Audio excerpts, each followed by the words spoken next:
اعوذ باللہ من الشیطان الرجیم بسم اللہ الرحمن الرحیم۔ اگلی آیات ہیں، اللہ تبارک و تعالیٰ نے ارشاد فرمایا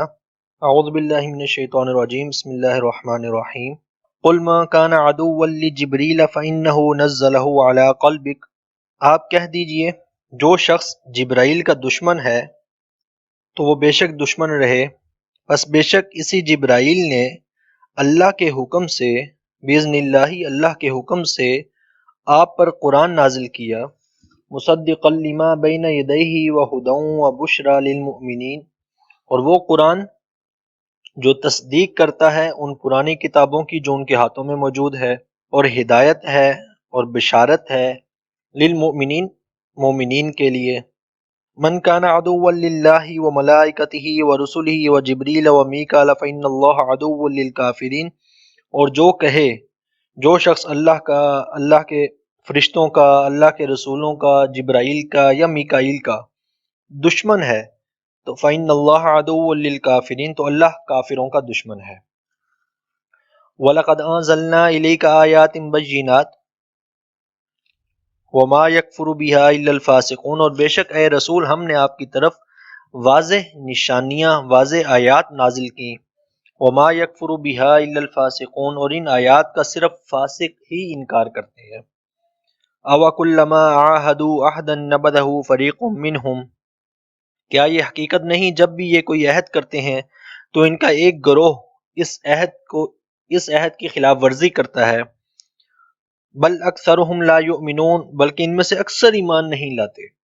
ولما جاءهم رسول من عند اللہ مصدق لما معهم، اور جب ان کے پاس اللہ کی طرف سے وہ عظیم رسول آئے جو اس آسمانی کتاب کی تصدیق کرنے والے ہیں جو مطلب ان کے پاس پہلے سے موجود ہے، نبذ فریق من الذین اوتوا الکتاب، تو ان کے پاس مطلب پہلے سے ایک چیز کتابیں موجود تھیں، اللہ کے رسول آئے اور وہ اسی کی تصدیق کرنے والے ہیں، تو ان کے ایک گروہ نے نبذ فریق من الذین اوتوا الکتاب، ان اہل کتاب میں سے جن کے پاس وہ کتاب عطا کی گئی تھی، پہلے لوگ تھے، ان میں سے کسی ایک گروہ نے پھینک دیا، نبذہ کا مطلب پھینک دیا، پس پشت ڈال دیا، کتاب اللہ وراء ظہورہم کانہم لا یعلمون، تو انہوں نے اس کتاب کو اپنے پس پشت پھینک دیا، کانہم لا یعلمون، گویا کہ وہ کچھ جانتے ہی نہیں ہیں اللہ کی کتاب کے بارے میں۔ حضرت عبداللہ ابن عباس رضی اللہ تعالیٰ عنہما کی روایت ہے کہ ایک مرتبہ یہودیوں کی ایک جماعت اکٹھے ہو گئے، یہودی آقا علیہ السلام کی بارگاہ میں آئے، وہ آ کر عرض کیا ہم آپ سے 4 ایسی چیزوں کے متعلق سوال کرتے ہیں جن کا جواب سوائے نبی کے اور کوئی نہیں دے سکتا۔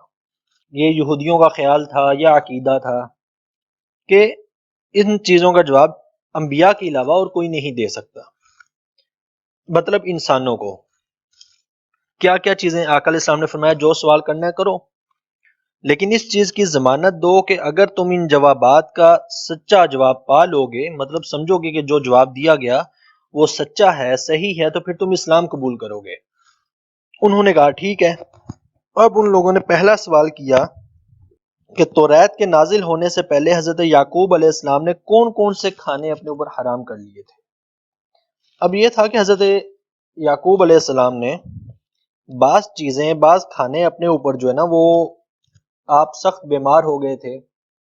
تو آپ نے قسم پکڑ لی، نظر مانی کہ اگر اللہ تبارک و تعالیٰ نے مجھے شفا عطا فرما دی تو میں اپنی پسندیدہ چیزیں، پسندیدہ خوراک، اس میں کھانا بھی شامل تھا اور مشروب بھی شامل تھا، تو میں وہ اپنے اوپر حرام کر لوں گا۔ اب انہوں نے آقا علیہ الصلوۃ والسلام سے سوال کیا کہ اگر آپ اللہ کے نبی ہیں تو آپ ہمیں بتائیں کہ حضرت یعقوب علیہ السلام نے کون کون سا کھانا اپنے اوپر حرام کیا تھا۔ تو میں عرض کر رہا تھا کہ حضرت یعقوب علیہ السلام جب سخت بیمار ہوئے، یہودیوں نے آ کر سوال کیا آقا علیہ الصلوۃ والسلام سے کہ ہمیں بتائیں کہ حضرت یعقوب علیہ السلام نے اپنے اوپر کون کون سے کھانے حرام کر لیے تھے، کیونکہ کوئی نبی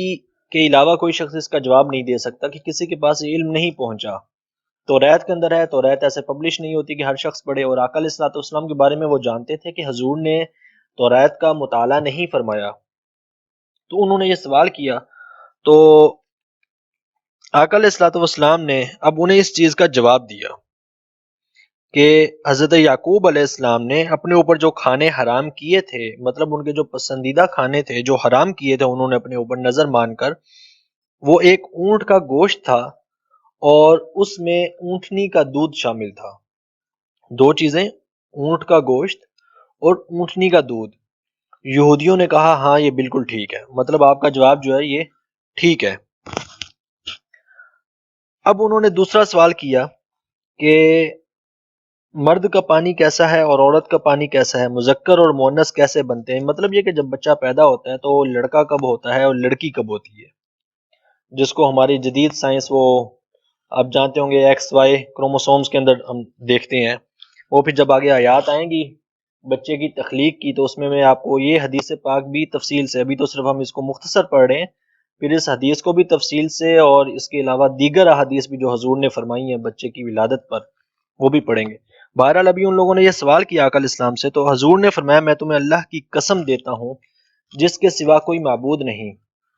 اور جس نے موسیٰ علیہ السلام پر توریت نازل کی، کیا تم کو معلوم ہے کہ مرد کا پانی سفید اور گاڑھا جبکہ عورت کا پانی پتلا اور زرد ہوتا ہے؟ جس کا پانی غالب ہو بچہ اسی جنس کا ہو جاتا ہے اور اللہ تبارک و تعالیٰ کے اذن سے اس کی مشابہت ہوتی ہے۔ اب یہودیوں نے کہا ہاں، مطلب آپ نے جو جواب دیا ہے یہ بالکل ٹھیک ہے، ہم نے توریت میں اللہ تبارک و تعالیٰ نے ہمیں یہ علم عطا کیا ہے۔ آج اب جدید بیالوجی اسی چیز کو ڈسکس کرتی ہے۔ اب آقا علیہ الصلوۃ والسلام نے فرمایا تو اے اللہ تو گواہ ہو جائے، مطلب اللہ تبارک و تعالیٰ کو گواہ بنایا ہے اس چیز پر۔ اب یہودیوں نے تیسرا سوال کیا کہ نبی امی کی نیند کیسی ہے، مطلب یہ کہ نبی کیسے سوتے ہیں۔ امی کا مطلب ہم نے پہلے پڑھا تھا، امی اس کو کہتے ہیں جس نے دنیا میں کسی استاد سے علم حاصل نہ کیا ہو۔ امی کا مطلب جاہل نہیں ہے، امی کا مطلب جس نے دنیا میں کسی انسان سے علم حاصل نہیں کیا، اللہ تبارک و تعالیٰ کی طرف سے علم عطا کیا گیا۔ تو اب انہوں نے سوال کیا کہ نبی امی کی نیند کیسی ہے؟ آپ نے فرمایا تم کو اس ذات کی قسم جس نے موسیٰ پر توریت نازل کی، کیا تم کو معلوم ہے کہ اس نبی امی کی آنکھیں سوتی ہیں دل نہیں سوتا۔ مطلب یہ کہ انبیاء جب سوتے ہیں تو عام انسان جب سوتا ہے تو وہ آنکھیں بھی سوتی ہیں دل بھی سوتا ہے، اس کو کوئی جو ہے نا وہ خیال نہیں ہوتا ارد گرد کا۔ نبی کی نیند ایسی ہوتی ہے کہ نبی کی صرف آنکھیں سوتی ہیں جبکہ دل جاگتا ہے، اسی لیے نبی کا سونا بھی شریعت ہوتا ہے اور نبی کا خواب بھی حجت ہوتا ہے شریعت میں۔ نبی علیہ السلام جو بھی خواب دیکھیں وہ حجت ہوتا ہے، دلیل ہوتا ہے اور شریعت کا حصہ ہوتا ہے۔ تو آپ نے فرمایا کہ نبی کی آنکھیں سوتی ہیں جبکہ دل نہیں سوتا۔ تو ان لوگوں نے کہا کہ باخدا ہاں، آپ نے جواب جو ہے نا وہ صحیح جواب دیا۔ تو پھر ان لوگوں نے کہا کہ اب آپ ہمیں بتائیں کہ فرشتوں میں سے آپ کا دوست کون ہے؟ اب یہ ان لوگوں کا سوال تھا جو اس آیت کا شان نزول بنا، سبب نزول بنا اس آیت کا کہ اللہ تبارک و تعالیٰ نے یہ آیت کریمہ کیوں نازل فرمائی۔ اب ان لوگوں نے سوال کیا کہ آپ کا دوست کون ہے اور آپ کے دین قبول کرنے یا نہ کرنے کا مدار اس سوال کے جواب پر ہے۔ مطلب انہوں نے کہا کہ اگر آپ کا جواب یہ بھی جواب ہماری مرضی کا ہوا تو اب آپ کا دین جو ہے نا وہ قبول کر لیں گے، اگر نہ ہوا تو پھر آقا علیہ الصلوۃ والسلام نے اس کا جواب ارشاد فرمایا کہ میرا دوست جبرائیل ہے اور اللہ تعالیٰ جس نبی کو بھی بھیجا اس کے وہی دوست تھے، یعنی کہ تمام انبیاء پر جبریل امین تشریف لائے ہیں، اگرچہ دیگر فرشتے بھی آتے رہے لیکن جبرائیل تمام انبیاء کے دوست ہیں۔ اس پر ان یہودیوں نے کہا کہ ہم آپ پر ایمان نہیں لاتے۔ کیوں؟ اگر کوئی اور فرشتہ آپ کا دوست ہوتا تو ہم آپ پر ایمان لے آتے، لیکن جبرائیل آپ کے دوست ہیں تو ہم آپ پر ایمان نہیں لاتے کیونکہ جبرائیل ہمارے دشمن ہے۔ یہ یہودیوں نے کہا کہ جبرائیل ہمارے دشمن ہیں، ہم اس لیے آپ پر ایمان نہیں لاتے۔ ایک اور روایت ہے،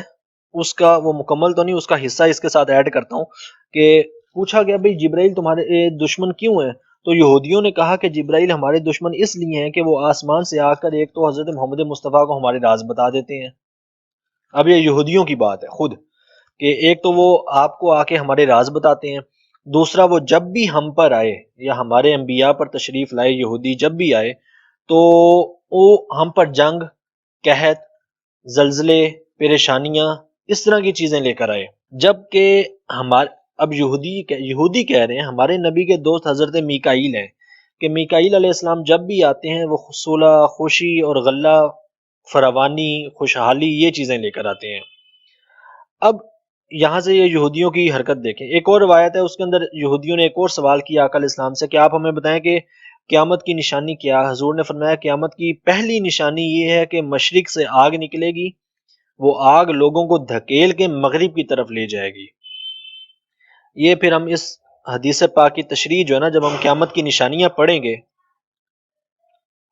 جب ہم قیامت کی نشانیاں پڑھیں گے ترتیب وار، تو اس کے اندر پھر ہم جو ہے نا وہ تفصیل سے دیکھیں گے کہ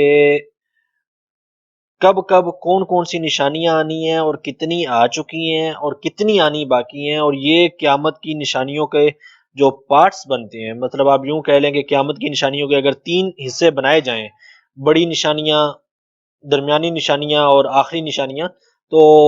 یہ کون سا حصہ گزر ہے وہ پھر ہم تفصیل وہاں پر دیکھیں گے۔ بہرحال انہوں نے یہودیوں نے یہ سوال کیا تو حضور نے فرمایا مشرق سے ایک آگ نکلے گی جو لوگوں کو مغرب کی طرف دھکیل دے گی۔ اب یہودیوں نے بجائے یہ کہ آقا علیہ الصلوۃ والسلام پر ایمان لاتے، اب وہ ایمان لانے کی بجائے انہوں نے یہ کہا کہ جبرائیل ہمارے دشمن ہے، دشمنی کی وجہ بیان کر دی۔ اب یہاں پر یہ دیکھیں کہ وہ حضرت جبرائیل کو جانتے ہیں، وہ مانتے ہیں کہ جبرائیل اللہ کے فرشتے ہیں، مانتے ہیں تو کہہ رہے ہیں نا کہ ہمارے دشمن ہیں، مانتے ہیں تو کہہ رہے ہیں کہ وہ جب بھی آتے ہیں تو ہم پر پریشانی آئی ہے، عذاب آیا اللہ کی طرف سے، کہ اللہ تبارک و تعالیٰ نے اکثر عذاب جو اتارے وہ حضرت جبرائیل امین کے ذریعے سے اتارے۔ تو مانتے ہیں اللہ کے فرشتے ہیں، مانتے ہیں کہ وہ اللہ تبارک و تعالیٰ کے مقبول ترین فرشتے ہیں، ان کا لقب اللہ کے ہاں اور آسمان دنیا پر جبریل امین کا لقب جو ہے وہ خادم اللہ، یعنی کہ اللہ کے خادم کا لقب ہے۔ اور جبرائیل کے بارے میں بھی مفسرین کی آراء ہیں کہ ایل کا مطلب اللہ ہے، جیسے ہم نے اسرائیل کے معنی کی تفصیل میں پڑھا تھا کہ اسرا کا مطلب ہوتا ہے عبد، ایل کا مطلب اللہ، عبرانی زبان کا لفظ ہے۔ اسی طرح ایل جبرائیل میں ایل جو ہے یہ اس کا مطلب ہے اللہ، اور جبر کا مطلب ہوتا ہے بندہ، عبد، جبرائیل کا مطلب ہے اللہ کا بندہ۔ تو اب وہ مانتے تھے، جانتے تھے، لیکن صرف ایک ضد کی وجہ سے کہ ساری نشانیاں، سارے سوالات کے جواب حضور نے صحیح بتا دیے، اس کے باوجود بھی نہیں جی جبرائیل ہمارے دشمن ہیں، ہم وہاں پر ایمان نہیں لائیں گے، تو اس کے جواب میں اللہ تبارک و تعالیٰ نے یہ آیت کریمہ نازل کی کہ اے محبوب ان سے کہہ دیں کہ اگر تم جبرائیل کو اپنا دشمن کہتے ہو، اللہ کو اپنا دشمن کہتے ہو، فرشتوں کو اپنا دشمن کہتے ہو، یا جس کو بھی اپنا دشمن کہتے ہو، تو اللہ تمہارا دشمن ہے، اللہ کافرین کا دشمن ہے، اللہ انکار کرنے والوں کا دشمن ہے۔ اس کے جواب میں یہ آیت کریمہ نازل ہوئی۔ اب اس کے بعد ایک اور روایت ہے، حضرت عبداللہ ابن عباس رضی اللہ تعالیٰ عنہما بیان کرتے ہیں اس سے اگلی آیت کی، جو جس میں اللہ تبارک و تعالیٰ نے فرمایا کہ اے محبوب ہم نے آپ کی طرف جو ہے وہ واضح نشانیاں بیان کی، واضح نشانیاں نازل کی۔ اس پر حضرت عبداللہ ابن عباس رضی اللہ تعالیٰ عنہما بیان کرتے ہیں کہ ایک یہودی عالم ابن سوریہ القطیونی وہ آقا علیہ السلام کی بارگاہ میں آیا اور آ کر کہا کہ اے محمد آپ ایسی کوئی چیز لے کر نہیں آئے جس کو ہم جانتے یا پہچانتے ہوں، اور اللہ تعالیٰ نے آپ پر کوئی ایسی واضح نشانی نازل نہیں فرمائی کہ ہم آپ کی اتباع کریں۔ تو اس کے جواب میں پھر اب اللہ تبارک و تعالیٰ نے یہ آیت کریمہ نازل فرمائی کہ اے محبوب ہم نے آپ پر واضح نشانیاں بیان کی ہیں، اور ایسی نشانیاں بیان کی ہیں کہ وہ نشانیاں ان کی اپنی کتابوں میں موجود ہیں، جن کی یہ خود تصدیق کرتے ہیں، صرف فرق یہ کہ یہ مانتے نہیں ہیں، اب ڈھیٹ ہو گئے ہیں۔ مطلب یہ کہ خلاصہ یہ ہے ان آیات کا کہ اب اللہ تبارک و تعالیٰ ان آیات میں یہودیوں کے کفر کرنے کی اسباب اور وجوہات بیان فرما رہا ہے۔ پہلے تو ان کی نعمتوں کا ذکر کیا، پھر ان کی حرکتوں کا ذکر کیا، اب ان کے کفر کا ذکر ہے۔ ایک کفر ان کا یہ تھا کہ ہم توریت پر ایمان لاتے ہیں، ہم آپ پر ایمان کیوں لائیں؟ پھر انہوں نے کہا کہ ہم اللہ کے مقبول ترین بندے ہیں، ہم آپ پر ایمان کیوں لائے؟ اللہ نے ہم پر اپنے بہترین نبی بھیجے حضرت موسیٰ علیہ السلام، تو ہم آپ پر ایمان کیوں لائے؟ پھر انہوں نے حضور کو کہا کہ آپ کی باتیں جو ہے نا وہ بڑی اونچی باتیں ہمیں سمجھ ہی نہیں آتی، تو ہم کیسے ایمان لائیں؟ اب جب ہر چیز کا جواب ملتا گیا اللہ کی طرف سے اور وہ لاجواب ہوتے رہے، اب آخری ہلا انہوں نے یہ کھیلا کہ نہیں جی حضرت جبرائیل تو ہمارے دشمن ہیں، اگر کوئی اور فرشتہ وحی لے کر آتا تو پھر ہم ایمان لے آتے، چونکہ حضرت جبرائیل وحی لے کر آئے ہیں اس لیے ہم ایمان نہیں لائیں گے۔ یہ اب جو تھا نا اب ان کا ایک آخری ہلا تھا، جس کے اوپر پھر اللہ تبارک و تعالیٰ نے ان کو جواب دیا اور ارشاد فرمایا کہ ان کے پاس جو کچھ بھی ہوتا رہا وَكُلَّمَا عَاهَدُوا عَهْدًا نَبَذَهُ فَرِيقٌ مِّنْهُمْ، یہ تو وہ لوگ ہیں کہ انہوں نے کئی بار اللہ سے عہد کیا اور ہر بار ان کا کوئی نہ کوئی گروہ ان کے اندر سے ہی لوگ اٹھ کے اللہ تبارک و تعالیٰ کا عہد توڑتے رہے، اور انہوں نے اللہ تبارک و تعالیٰ کی وعدوں کی اور اللہ تبارک و تعالیٰ کے عہد کی جو ہے وہ خلاف ورزی کی اور مانا نہیں اللہ تبارک و تعالیٰ کو۔ اور یہاں پر اس آیت سے مراد اب خاص عہد بھی ہے جس کا اللہ تبارک و تعالیٰ نے پھر ذکر کیا، وہ یہ کہ توریت میں اللہ تبارک و تعالیٰ نے حضرت موسیٰ علیہ السلام کے ذریعے سے یہودیوں سے یہ عہد لیا تھا کہ جب حضرت محمد مصطفیٰ آخری نبی تشریف لائیں گے تو تم نے ان کا کلمہ پڑھنا ہے۔ حضور کی صفات بھی بیان کی تھیں، جگہ بھی بیان کی تھی اور عہد بھی لیا تھا، لیکن اب انہوں نے اس عہد کا بھی انکار کر دیا اور کہا کہ ہم نے ایمان نہیں لانا۔ تو اللہ تبارک و تعالیٰ نے اس کا جواب دیا کہ یہ تو ہے ہی وہ قوم کہ ان میں سے ہمیشہ کوئی نہ کوئی جو ہے وہ اللہ تبارک و تعالیٰ کے ساتھ کیے ہوئے وعدے کو جھٹلا دیتا ہے، اللہ تبارک و تعالیٰ کے ساتھ کیے ہوئے وعدے کی جو ہے نا وہ خلاف ورزی کرتا ہے، مانتا نہیں ہے۔ اگلی آیات ہیں، بہرحال یہ ان میں کوئی اللہ تبارک و تعالیٰ کی طرف سے کوئی حکم نہیں ہے، یہودیوں کا ایک ذکر چل رہا تھا اور وہ یہاں تک پہنچا۔ اب آگے ہیں آیات حضرت سلیمان علیہ السلام کی۔ حضرت سلیمان علیہ السلام حضرت موسیٰ علیہ السلام کے بعد ہی تشریف لائے ہیں، گویا کہ یوں کہہ لیں کہ حضرت موسیٰ علیہ السلام کے بعد حضرت عیسیٰ علیہ السلام تک جو انبیاء آئے بنی اسرائیل میں اور یہودیوں کے پاس اور باقی، تو ان میں حضرت سلیمان علیہ السلام بھی شامل تھے۔ ان کا قصہ ہے کہ اللہ تبارک و تعالیٰ نے ارشاد فرمایا، اعوذ باللہ من الشیطان الرجیم، وَاتَّبَعُوا مَا تَتْلُو الشَّيَاطِينُ عَلَىٰ مُلْكِ سلیمان، اور انہوں نے اس جادو کے کفریہ کلمات کی پیروی کی جس کو سلیمان کے دور حکومت میں شیطان پڑھا کرتے تھے۔ وَاتَّبَعُوا مَا تَتْلُو الشَّيَاطِينُ، وہ شیطانوں کی پیروی کیا کرتے تھے، جو کچھ شیطان پڑھتے تھے تلاوت کرتے تھے وہ اس کی پیروی کرتے تھے۔ وَمَا كَفَرَ سُلَيْمَانُ وَلَٰكِنَّ الشَّيَاطِينَ كَفَرُوا يُعَلِّمُونَ النَّاسَ السِّحْرَ، اور سلیمان نے کوئی کفر نہیں کیا، البتہ شیاطین کفر کرتے تھے اور وہی لوگوں کو جادو سکھایا کرتے تھے۔ وما انزل علی الملکین ببابل ہاروت و ماروت، اور انہوں نے اس جادو کی پیروی کی جو شہر بابل میں دو فرشتوں ہاروت اور ماروت پر اتارا گیا۔ وما يعلمان من احد حتى يقولا انما نحن فتنة فلا تکفر، اور وہ فرشتے اس وقت تک کسی کو کچھ نہیں سکھاتے تھے جب تک یہ نہ کہہ دیتے کیا انما نحن فتنة فلا تکفر، کہ ہم تو آزمائش میں ہیں تم کفر نہ کرو، مطلب لوگوں کو کفر سے روکتے تھے فرشتے۔ فَيَتَعَلَّمُونَ مِنْهُمَا مَا يُفَرِّقُونَ بِهِ بَيْنَ الْمَرْءِ وَزَوْجِهِ، اور وہ ان سے اس چیز کو دیکھتے جس کے ذریعے وہ مرد اور اس کی بیوی کے درمیان علیحدگی کر دیتے، مطلب جادو کے ذریعے سے دو میاں بیوی کے درمیان میں علیحدگی کروا دینی۔ وَمَا هُمْ بِضَارِّينَ بِهِ مِنْ أَحَدٍ إِلَّا بِإِذْنِ اللَّهِ، اور اللہ کی اجازت کے بغیر وہ اس جادو سے کسی کو نقصان نہیں پہنچا سکتے تھے۔ وَيَتَعَلَّمُونَ مَا يَضُرُّهُمْ وَلَا يَنفَعُهُمْ، اور وہ اس چیز کو سیکھتے تھے جو ان کو نقصان پہنچائے اور ان کو نفع نہ دے۔ وَلَقَدْ عَلِمُوا لَمَنِ اشْتَرَاهُ مَا لَهُ فِي الْآخِرَةِ مِنْ خَلَاقٍ، اور بے شک وہ جانتے بھی تھے کہ جس نے اس جادو کو خریدا اس کا آخرت میں کوئی حصہ نہیں ہوگا، اس کا ایمان برباد ہو گیا۔ وَلَبِئْسَ مَا شَرَوْا بِهِ أَنفُسَهُمْ، اور وہ جس کے بدلے انہوں نے اپنے آپ کو فروخت کر ڈالا، لَوْ كَانُوا يَعْلَمُونَ، کاش یہ جان لیتے، وَلَوْ أَنَّهُمْ آمَنُوا وَاتَّقَوْا لَمَثُوبَةٌ مِّنْ عِندِ اللَّهِ خَيْرٌ، اور اگر یہ ایمان لے آتے اور متقی بن جاتے تو اللہ کے پاس ثواب بہت بہترین ہے۔ لَوْ كَانُوا يَعْلَمُونَ، کاش یہ جان لیتے۔ اب اس آیت کے شروع میں اللہ تبارک و تعالیٰ نے حضرت سلیمان علیہ السلام کی طرف کفر کی اور جادو کے نسبت کی نفی کی ہے۔ یہ موجودہ یہودی بھی اور موجودہ جو یہودی مستشرقین ہیں ان کے ہاں ابھی بھی یہ چیز مشہور ہے، اور وہ لکھتے ہیں کہ حضرت سلیمان علیہ السلام اللہ کے نبی نہیں تھے بلکہ وہ جادوگر تھے، مطلب حضرت سلیمان علیہ السلام کی نبوت کا انکار کرتے ہیں اور آپ کو ایک جادوگر کہتے ہیں۔ اور اس وقت بھی مدینہ کے جو یہود تھے، مدینہ منورہ میں جو یہودی آباد تھے، وہ حضرت سلیمان علیہ السلام کو جادوگر کہا کرتے تھے۔ آقا علیہ الصلوۃ والسلام نے حضرت سلیمان علیہ السلام کا ذکر جب بطور نبی کے کیا تو اس چیز پر ان یہودیوں نے پھر اعتراض کیا کہ آپ تو جس کو نبی کہہ رہے ہیں، ہم تو شروع سے ہی عرصہ بیت گیا، صدیاں بیت گئی، ہم تو انہیں جادوگر کہتے ہیں، یعنی کہ حضرت سلیمان علیہ السلام کو۔ اب اس چیز کا اللہ تبارک و تعالیٰ نے انکار کیا کہ وما کفر سلیمان، سلیمان علیہ السلام نے کوئی کفر نہیں کیا تھا، وہ حقیقی نبی تھے۔ کفر شیاطین کیا کرتے تھے۔ شیاطین سے مراد یہاں پر جنات بھی ہیں۔ اب واقعہ یہ ہے کہ حضرت سلیمان علیہ السلام کی حکومت صرف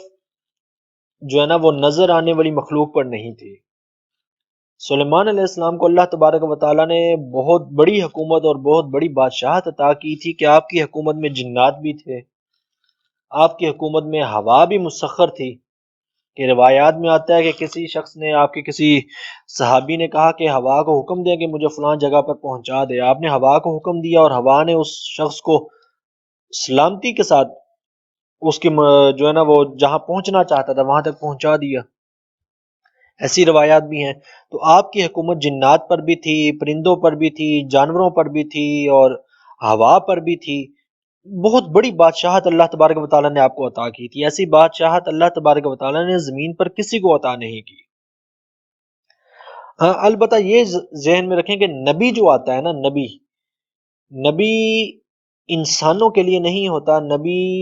جنات کے لیے بھی ہوتا ہے۔ جیسے آقا علیہ الصلوۃ والسلام اللہ کے آخری نبی ہیں، جنات میں بھی ہر طرح کے لوگ موجود ہیں، ہر طرح کے جنات موجود ہیں، مسلمان بھی ہیں، کافر بھی ہیں، مشرک بھی ہیں، ہر طرح کے ہیں۔ تو جنات صحابی بھی ہیں جو آقا علیہ السلام کی بارگاہ میں آئے، پوری سورہ جن نازل ہوئی، کلمہ پڑھا، حضور کے صحابی بنے۔ آقا علیہ السلام سے احادیث بھی روایت کی جنات نے، جو مطلب بلکہ ایسی روایات حدیث بھی موجود ہے کہ انسانوں نے، محدثین نے جنات سے روایت لی ہے اور پھر جنات کو روایت دی بھی ہے۔ تو نبی جب آتا ہے، نبی صرف انسانوں کی طرف نہیں بلکہ جنات کی طرف بھی آتا ہے۔ حکومت انسانوں کے لیے ہے۔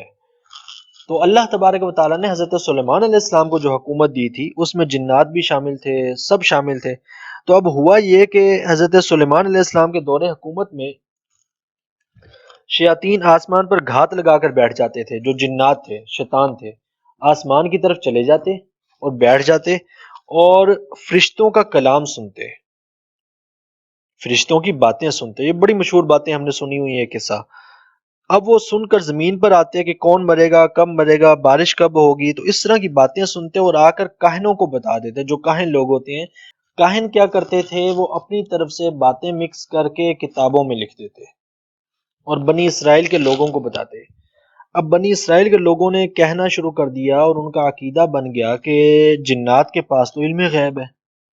یہ تو مطلب پہلے بتا دیتے ہیں کس نے مرنا ہے، کب مرنا ہے، بارش کب ہونی ہے اور کیا ہونا ہے، یہ تو ساری چیزیں آ کے مطلب پہلے سے بتا دیتے ہیں۔ انہوں نے کہنا شروع کر دیا کہ جنات کے پاس جو ہے نا وہ علم غیب ہے۔ حضرت سلیمان علیہ السلام نے ان سب کتابوں کو اکٹھا کیا، تلاش کروایا اور ساری کتابیں جمع کر کے ایک بڑے صندوق میں اکٹھی کی، جمع کی اور اپنے تخت کے نیچے دفن کر دی، اور حکم دے دیا کہ شیاطین میں سے اور جنات میں سے کوئی بھی جو اس تخت کے یا صندوق کے قریب آتا، دفن کی ہوئی جگہ کے قریب آتا، وہ جل جاتا۔ اور حضرت سلیمان علیہ السلام نے اب اعلان کروا دیا کہ جو شخص یہ کہے گا کہ شیاطین یا جنات کے پاس علم غیب ہے، میں اس کی گردن اڑا دوں گا، قتل کر دوں گا۔ یہ ہمارے ہاں بھی جو آج کل یہ عقیدہ ایک پایا جاتا ہے نا کہ شاید جنات غیب کی خبر دے دیتے ہیں، فلاں شخص کو، فلاں عورت کو حاضری ہوتی ہے، جنات خبر بتا دیتے ہیں، اس کے پاس جن ہیں وہ اس کو بتا دیں گے۔ یہ کفریہ عقائد ہیں۔ علم غیب کا میں نے آپ کو بتایا تھا کہ وہ صرف اور صرف اللہ تبارک و تعالیٰ کی ذات کے پاس ہے بس، اور اللہ کی عطا سے اللہ جس قدر چاہتا ہے وہ اپنے انبیاء کو عطا کر دیتا ہے بس، کہ اس نے قرآن پاک میں فرمایا وما هو علی الغیب بدانین، وہ انبیاء کو بتا دیتا ہے لیکن جس قدر وہ چاہتا ہے۔ باقی حقیقی علم غیب صرف اللہ کے پاس ہے، اللہ کے علاوہ اور یا انبیاء اور رسولوں کے علاوہ زمین والوں کے لیے، انسانوں کے لیے، دیگر لوگوں کے لیے، بزرگوں کے لیے، جنات کے لیے یہ عقیدہ رکھنا کہ ان کے پاس علم غیب ہے، یہ سراسر حرام عقیدہ ہے، کوئی اس کی گنجائش نہیں ہے۔ تو حضرت سلیمان علیہ السلام نے حکم دیا کہ اب جس شخص نے یہ عقیدہ رکھا، کہا کہ جنات کے پاس یا شیاطین کے پاس علم غیب ہے تو میں اس کی گردن اتار دوں گا۔ سلیمان علیہ السلام فوت ہو گئے جب ان کا وقت آیا، اور جو علماء جو اس حقیقت کو جانتے تھے، علماء دین والے، وہ بھی اٹھ گئے اب کئی 100 سال گزر گئے، عرصہ بیت گیا، شیطان انسان کی شکل بن کے بنی اسرائیل کے کچھ لوگوں کے پاس آیا اور آ کر کہنے لگا کہ میں تم کو ایک نہ ختم ہونے والا خزانہ نہ بتاؤں۔ یہ اب حضرت سلیمان علیہ السلام کی وفات کے کئی 100 سال کے بعد کا ذکر ہے۔ میں آپ کو خزانہ نہ بتا دوں؟ تو لوگوں نے کہا بتاؤ۔ تو اس نے کہا کہ اس کرسی اس جگہ سے جو ہے نا وہ زمین کھودو، زمین کھودی گئی، صندوق نکلا اور کتابیں نکل آئی۔ اب شیطان نے بنی اسرائیل کے لوگوں کو کہا کہ سلیمان جو تھے نا وہ اسی جادو کی وجہ سے انسانوں اور جنوں اور پرندوں پر حکومت کیا کرتے تھے۔ اب اس حرکت کی وجہ سے بنی اسرائیل میں یہ چیز مشہور ہو گئی، یہودیوں میں، اور آج تک یہ مشہور ہے کہ حضرت سلیمان علیہ السلام اللہ کے نبی نہیں بلکہ معاذ اللہ جادوگر تھے۔ تو اب انہی یہودیوں نے آقا علیہ الصلوۃ والسلام کے پاس آ کر اعتراض کیا جب حضور نے سلیمان علیہ السلام کا بطور نبی کا ذکر کیا، تو انہوں نے کہا کہ سلیمان تو جادوگر ہے، آپ کہہ رہے ہیں وہ نبی ہے۔ حالانکہ سلیمان علیہ السلام کے دور حکومت میں مطلب جو کچھ ہوتا تھا وہ تو جادو کی وجہ سے کرتے تھے، ان کی کتابیں بعد میں نکلی تھیں۔ تو اس پر یہ آیت کریمہ نازل ہوئی، اللہ تبارک و تعالی نے فرمایا وما کفر سلیمان، سلیمان علیہ السلام نے کفر نہیں کیا تھا، وہ جتنا بھی جادو تھا وہ سلیمان علیہ السلام کا نہیں تھا۔ دو چار روایات اور بھی ہیں،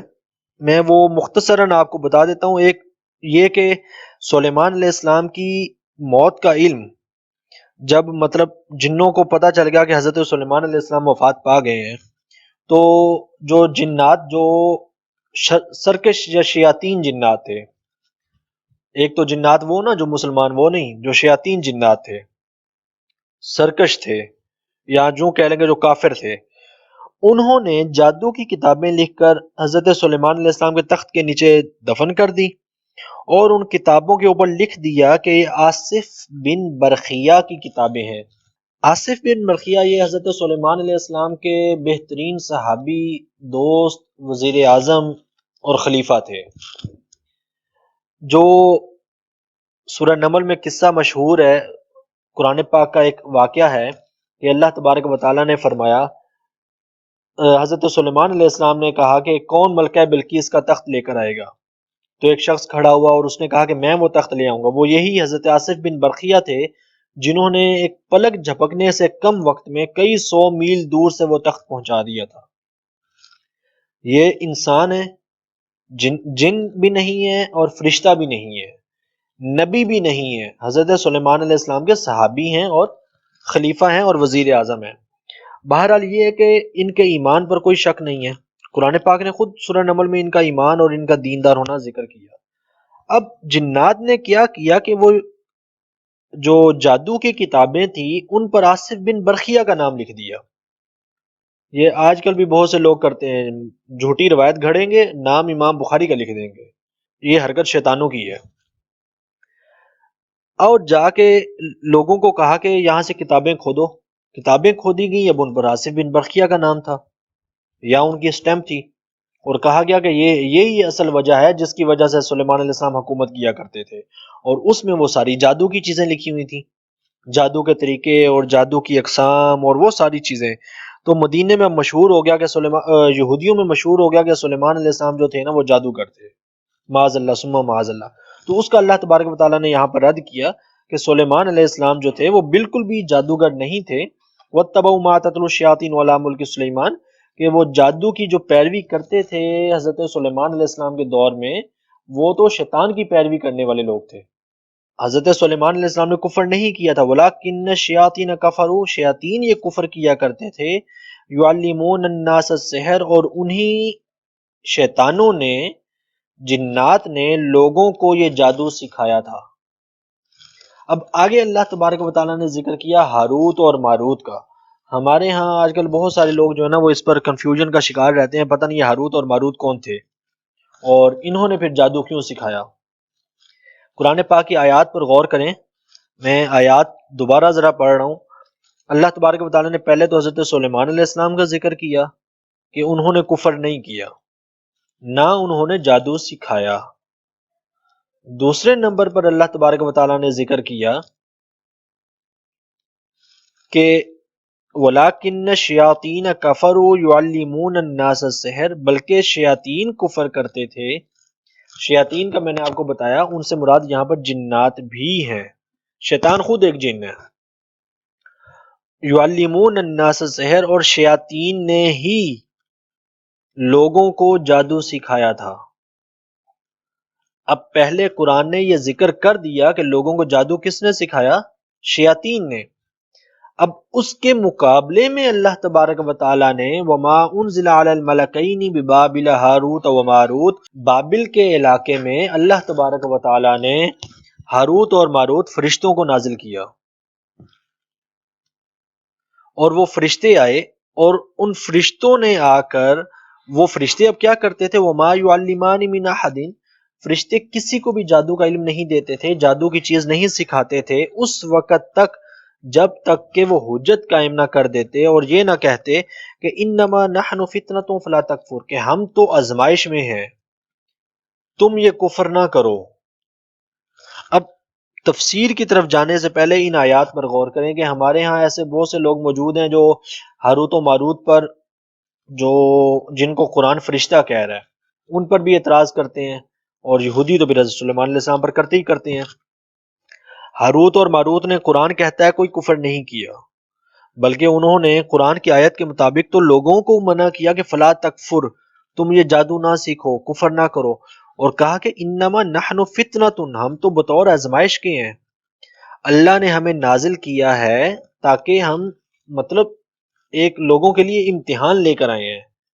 آزمائش لے کر آئے ہیں۔ اب یہاں سے آیات سے، اس آیت سے دو چیزیں پتہ چلتی ہیں۔ ایک تو یہ کہ بسا اوقات شیطان جو ہے وہ بھی لوگوں سے انسان کی شکل میں آ کر ملتا ہے، شیطان لوگوں سے انسان کی شکل میں آ کر ملتا ہے، اور بسا اوقات فرشتے بھی لوگوں سے انسان کی شکل میں آ کر ملتے ہیں، دونوں چیزیں ہوتی ہیں۔ بسا اوقات شیطان انسان کی شکل میں آتا ہے اور آ کر انسان کی شکل میں ملتا ہے، اور بسا اوقات فرشتے بھی لوگوں سے عام شکل میں آ کر ملتے ہیں، انسانی شکل میں آ کر ملتے ہیں، جو قرآن کی یہ آیت بتا رہی ہے ہمیں۔ اب وہ سارا جادو کیا کیا کرتے تھے، یہ اگلی آیات میں ذکر ہے کہ وہ جادو کیا کرتے تھے، وہ میاں بیوی کے درمیان طلاق کروا دی، جدائی کروا دی، لوگوں کو آپس میں لڑوا دیا، اور قرآن نے کہا کہ وہ یہ حقیقت میں نفع نہیں تھا، گھاٹے کا سودا ہی تھا جو وہ اصل میں کیا کرتے تھے، انہیں کوئی اس چیز کا فائدہ تو تھا نہیں، اور وہ جانتے تھے کہ وہ اپنا ایمان بیچ رہے ہیں۔ بہرحال جادو کی طرف آتے ہیں کہ جادو کی حقیقت کیا ہے۔ جادو جو ہے نا، جادو حقیقت کو پلٹ دینے کا نام ہے،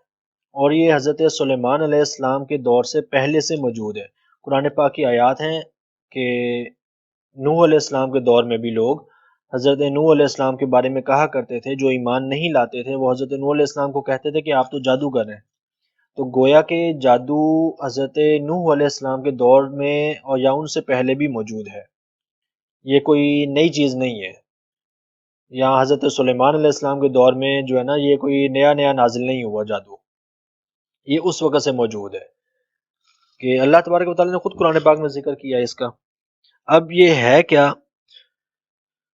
حقیقت کو پلٹ دینے کا نام ہے۔ جادو کی اب کئی اقسام ہیں، موجودہ دور میں بھی بہت کئی قسموں کا جادو ہوتا ہے، اور بسا اوقات جادو ہوتا نہیں ہے، لوگوں کی آنکھوں پر جو ہے نا وہ پردہ ڈالا جاتا ہے۔ جیسے جب فرعون کے دربار میں فرعونیوں نے اپنی وہ رسیاں اور لاٹھیاں پھینکی اور وہ سانپ بن گئی تھی، اس پر قرآن نے کہا کہ انہوں نے تو در حقیقت لوگوں کی آنکھوں پر جو ہے نا وہ جادو کیا ہے، سحروا اعین الناس، کہ حقیقت میں کوئی ان کے جو ہے نا وہ جو رسیاں تھیں وہ سانپ نہیں بنی تھیں، بلکہ قرآن کہتا ہے سحروا اعین الناس، کہ انہوں نے لوگوں کی آنکھوں پر جادو کر دیا ہے کہ لوگوں کو وہ رسیاں سانپ نظر آنے لگ گئی۔ تو حضرت موسیٰ علیہ السلام سمجھ گئے کہ یہ جو ہے نا یہ لوگوں کو بے وقوف بنا رہے ہیں کہ لوگوں کی آنکھوں پر جادو کر رہے ہیں، رسیوں کو سانپ نہیں بنایا، لوگوں کی آنکھوں پر جادو کر دیا۔ تو حضرت موسیٰ علیہ السلام نے اپنا عصا پھینکا تو لوگوں کو وہ اژدہا نظر آ گیا، اور وہ حقیقت میں اژدہا بن گیا، اور اس نے اژدہا بن کے ساری کے ساری وہ سانپ یا سانپ نما رسیاں وہ سارا کچھ جو ہے وہ نگل لیا۔ اب یہاں سے بھی، اس واقعے سے بھی ہمیں ایک چیز یہ پتہ چلتی ہے کہ جادو سے جو ہے نا وہ کیفیت تبدیل ہو سکتی ہے، حقیقت تبدیل نہیں ہو سکتی۔ جادو سے کسی انسان کو جانور نہیں بنایا جا سکتا، کسی جانور کو انسان نہیں بنایا جا سکتا، کسی انسان کو پتھر نہیں بنایا جا سکتا، کسی پتھر کو انسان نہیں بنایا جا سکتا۔ کیفیت جو ہے نا وہ نہیں بدل سکتی، ذات، حالت یا کیفیت تبدیل ہو سکتی ہے۔ مثال کے طور پہ کسی انسان پہ جادو کر کے اس کو بیمار کیا جا سکتا ہے، موت آ سکتی ہے، اس کی محبت نفرت میں بدل سکتی ہے، نفرت محبت میں بدل سکتی ہے، بہت کچھ ہو سکتا ہے۔ کیفیت بدل سکتی ہے، حقیقت ذات جادو کی وجہ سے نہیں بدل سکتی۔ اور جادو کا شرعی معنی یہ ہے جو شریعت میں علماء نے بیان کیا کہ جادو یہ ہے کہ جو کام انسان خود نہ کر سکے وہ شیطان کی مدد سے اس کام کو پورا کر لے، تو گویا کہ جادو ہوتا ہی شیطان کی طرف سے ہے۔ ایک تو اللہ تبارک و تعالیٰ نے خود بھی قرآن پاک میں فرمایا نا کہ وہ جو جادو تھے شیاطین تھے یعلمون الناس السحر، وہ لوگوں کو جادو سکھایا کرتے تھے شیاطین۔ تو جادو در حقیقت ہے ہی یہ کہ جو شیطان کی طرف سے ہو، جس میں شیطان کی مدد شامل ہو۔ اب جادو سیکھنے والے کے بارے میں کیا حکم ہے؟ عام شخص کے لیے جادو سیکھنا حرام اور سخت حرام، یا جادو کی طرف علم حاصل کرنا یا جادو کے متعلقہ کوئی چیز سیکھنا یہ سراسر حرام۔ اور اگر جادو میں کوئی ایسی چیز موجود ہو جو شریعت اسلامیہ کے خلاف ہو، عقائد کے خلاف ہو، تو ایسا جادو سیکھنا ہی کفر ہے۔ ہاں سوائے اس شخص کے، اور ایسا شخص کوئی ہر نہیں ہو سکتا، ہر کوئی دعویٰ نہیں کر سکتا کہ میں اس مقصد سے سیکھ رہا ہوں، نہیں، ضرورت ہو، ایسا وقت آ جائے، کوئی ضرورت پیش آ جائے تو تب کسی خاص عالم کے لیے جادو سیکھنا تاکہ وہ جادوگروں کو سمجھ کے ان کا توڑ کر سکے، تو ایسے شخص کے لیے ایک خاص صورت میں علماء نے اجازت دی ہے۔ لیکن وہ بھی کوئی خاص شخص ہوگا، کسی خاص صورت میں، کسی خاص علاقے میں، خاص حالت میں۔ عام طور پہ جادو سیکھنا کسی شخص کے لیے بھی جائز نہیں ہے۔ جادو کا اثر ضرور ہوتا ہے، یہ ایسا نہیں ہے کہ مطلب جادو کی کوئی حقیقت نہیں ہے، جادو کا اثر ہوتا ہے۔ آقا علیہ الصلوۃ والسلام پر جادو کروایا گیا تھا تو حضور 3 دن تک بیمار رہے تھے۔ حضرت عائشہ صدیقہ رضی اللہ تعالیٰ عنہا کی حدیث پاک ہے کہ آقا علیہ الصلوۃ والسلام بسا اوقات وہ کام کر لیتے لیکن آپ کو خیال آتا کہ آپ نے یہ کام نہیں کیا، تو ایک دن حضور تشریف لائے اور اللہ تبارک و تعالیٰ کی بارگاہ سے بار بار دعا کی، اور پھر فرمایا عائشہ تمہیں معلوم ہے اللہ تعالیٰ نے میں نے اللہ سے جو پوچھا تھا اللہ نے مجھے وہ بتا دیا ہے۔ کیا بتایا ہے؟ تو حضور نے فرمایا کہ 2 آدمی آئے، ایک آدمی میرے سرانے بیٹھ گیا، ایک میرے پاؤں کی جانب، تو ایک نے دوسرے سے کہا کہ انہیں کیا ہوا ہے؟ دوسرے نے کہا درد ہوا ہے۔ تو دوسرے نے پوچھا درد کیسے ہوا؟ تو جواب دیا گیا کہ جادو کے ذریعے سے ہوا۔ اب یہ آدمی در حقیقت مطلب وہ فرشتے ہیں، تو کسی نے جادو کیا، تو دوسرے آدمی نے پوچھا جادو کس نے کیا؟ کہا گیا کہ لبید بن عاصم یہودی ہے، اس نے جادو کیا ہے، اور جادو ایک کنگھی میں نر کھجور کے غلاف میں لپٹے ہوئے خوشہ میں ہے۔ نر کھجور مطلب یہ کہ جیسے اب تو ہمارے ہاں سائنس بہت ترقی کر گئی ہے، ہم اب جانتے ہیں کہ پھلوں میں اور درختوں میں بھی نر اور مادہ ہوتے ہیں، تو اس وقت آقا علیہ السلام نے بتا دیا کہ نر کھجور کے غلاف میں ایک خوشہ ہے یا کوئی مطلب کنگھی کے بال ہیں، اس کے اندر جادو کیا۔ پوچھا گیا، دوسرے نے پوچھا وہ کہاں ہے؟ تو کہا گیا کہ وہ ذی اروان کے کنویں میں ہے۔ تو آقا علیہ الصلوۃ والسلام صحابہ کرام کو لے کر اس کنویں کے پاس گئے تو وہاں پر وہ سارا کچھ موجود تھا، ایک درخت بھی موجود تھا۔ پھر آپ واپس آ گئے تو حضور نے فرمایا کہ یہ صحیح بخاری کی حدیث ہے، حضور نے فرمایا کہ اس کنویں کا پانی، اس کنویں مطلب وہ ایک گوندی ہوئی مہندی کی طرح ہے، جیسے مہندی ہم گیلی کر لیتے ہیں تو جس طرح وہ مہندی ہو جاتی ہے، حضور نے فرمایا اس کنویں کا پانی اس طرح ہے، اور اس کنویں کے سر پر کھجور کے خوشے ایسے ہیں جیسے شیاطین کے سر ہیں۔ ام المومنین نے عرض کیا یا رسول اللہ پھر آپ نے اس کو نکال کیوں نہیں دیا؟ مطلب جو جادو کیا ہوا وہ ٹکڑا ہے، جس چیز پر جادو کیا گیا ہے وہ خوشہ سا، آپ نے اسے نکال کیوں نہیں دیا؟ تو آپ نے فرمایا مجھے ضرورت نہیں کہ اللہ نے مجھے شفا دے دی ہے۔ اور مجھے یہ خدشہ ہے کہ اس کے نکالنے سے لوگوں کو ضرر اور تکلیف پہنچے گا۔ پھر آقا علیہ الصلوۃ والسلام نے اس کنویں کو بند کرنے کا حکم دے دیا۔ تو یہ بہرحال یہ مختصر سا واقعہ تھا کہ جادو کا اثر ہوتا ہے۔ نبی علیہ السلام کی ذات پر بھی اس یہودی بدبخت نے جادو کروایا تو حضور 3 دن تک مطلب آقا علیہ الصلوۃ والسلام کی طبیعت مبارکہ جو تھی وہ ناساز رہی، طبیعت ٹھیک نہ رہی، بیماری آ گئی۔ تو جادو کا اثر ہے، اس سے انکار نہیں کیا جا سکتا۔ اس کا جو ہے نا اگر وہ یہ کہا جائے کہ حقیقت ہی نہیں ہے، ایسا نہیں ہے۔ آقا علیہ الصلوۃ والسلام نے بلکہ یہاں تک فرمایا کہ حضور نے فرمایا کہ نظر بھی حق ہے، صحیح مسلم کی حدیث پاک ہے، حضور نے فرمایا کہ نظر حق ہے۔ جو ہم عام طور پہ کہتے ہیں نا بچے کو نظر لگ گئی ہے، تو اس کے بارے میں بھی حضور نے فرمایا کہ نظر حق ہے، اور یہ نظر بھی در حقیقت یوں کہہ لیں کہ جادو سے ملتی جلتی چیز ہے۔ لیکن جادو انسان کرتا ہے، نظر انسان خود سے لگاتا نہیں ہے۔ وہ ایک قدرتی طور پہ جو ہے نا ایک انسان کا کسی چیز کی طرف بہت زیادہ مائل ہو جانا، کسی چیز پر بہت زیادہ جو ہے نا وہ فوکس کر دینے سے وہ نظر لگ جاتی ہے۔ عام طور پہ ہم کہہ دیتے ہیں بچے کو نظر لگ گئی ہے، بچہ بیمار ہو گیا ہے، تو اس چیز کا بھی حضور نے فرمایا کہ نظر جو ہے وہ حق ہے اور نظر لگ جاتی ہے۔ اب اس کا شرعی حکم وہ میں نے آپ کو بتا دیا کہ جادو سیکھنا، کرنا، اس کے اوپر علماء کا مطلب یوں سمجھنا کہ اتفاق ہے کہ عام شخص کے لیے حرام ہے، کفری عقیدہ ہوگا تو کفر ہے۔ اگر کوئی شخص کرتا ہے جادو تو اس کو قتل کر دینے کا حکم ہے۔ جو ہمارے ہاں آج کل چلتا ہے، آمینین ہے، جو کراچی اور لاہور وغیرہ میں تو بہت زیادہ ہیں، ہر سڑک پہ، ہر سڑک کے کنارے بابا بیٹھا ہے، تعویذ دے رہا ہے، عامل بیٹھا ہے۔ یاد رکھیں کہ تعویذ دینا بھی اور دم کرنا بھی جائز ہے۔ آقا علیہ السلام کی احادیث ہیں، حضور نے بلکہ خود فرمایا ہے، مطلب صحابہ کرام علیہم الرضوان خود تعویذ لکھ کر اپنے بچوں کی گردن میں ڈال دیا کرتے تھے۔ اور اسی طرح دم بھی آقا علیہ الصلوۃ والسلام نے خود بیان کیا ہے، ہم نے یہ پڑھا بھی تھا۔ اس کی روایات میں پھر آپ کو اگلی کلاس میں انشاءاللہ وہ تفصیل سے ساری روایات بتا دوں گا۔ لیکن جو ہمارے ہاں عاملین بیٹھے ہیں، جن کے پاس اکثر عورتیں جاتی ہیں، فلاں کام ہو گیا ہے، وہ کہہ دیتے ہیں جادو کروایا ہے کسی نے۔ ایک تو یہ چیز یاد رکھیں کہ جادو، جو جادوگر ہوگا نا وہ عام عوام میں نہیں بیٹھا ہوگا، کوئی کروڑوں میں ایک جادوگر ہوگا جو عام عوام میں گھوم رہا ہوگا۔ باقی اس کے علاوہ جادو سمجھنا یا یہ سب کرنا یہ اپنا ایمان بیچنے کے مترادف ہے۔ اور ان عاملین کے پاس جانا جو اپنے آپ کو روحانی عامل کہہ کر بیٹھے ہیں اور اس چیزوں کو، یہ اس طرح کے تعویذات لکھنے کو اور اس طرح کے کام کرنے کو روحانیت کہتے ہیں، ان کے پاس جانا اگر کفر نہیں تو اتنا سخت حرام ہے کہ اگر کوئی شخص اس کو جائز سمجھے گا تو وہ دائرہ اسلام سے خارج ہے۔ اگر کوئی اسلامی حکومت ہوتی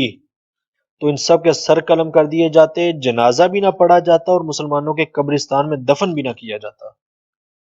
یہ جس کو روحانی علم کہتے ہیں نا ہمارے ہاں آج کل عام طور پہ، اور بڑے بیٹھے ہیں۔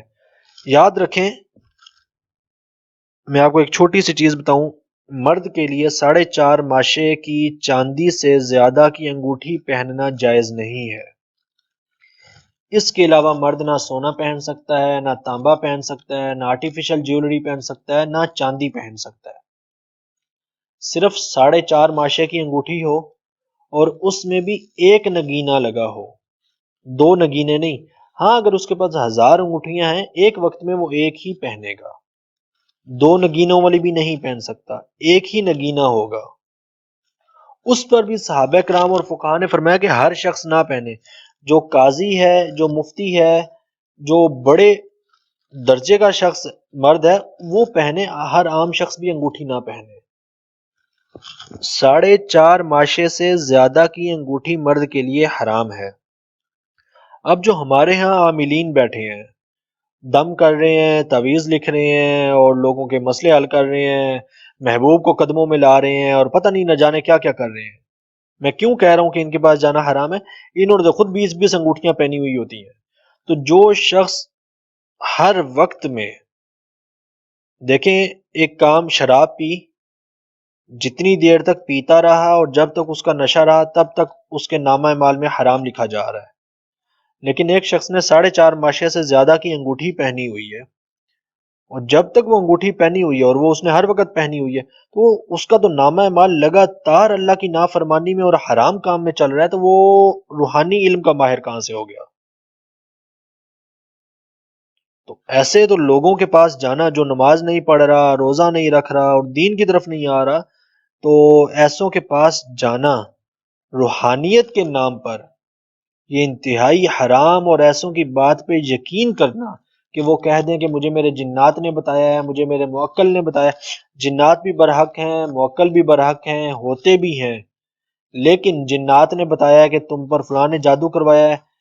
فلاں میرے موکل نے بتایا کہ تم پر جادو کروایا ہے، اس بات پر یقین رکھنا کفر ہے۔ ابھی ہم نے حضرت سلیمان علیہ السلام کی آیت پڑھی ہے، میں نے وہ آپ کو اتنا لمبا واقعہ ہی صرف اس لیے بتایا بجائے مسائل میں جانے سے پہلے وہ پورا واقعہ اور 2-3 روایات اس لیے بتائیں کہ واضح ہو جائے کہ جنات پر نبی کے علاوہ،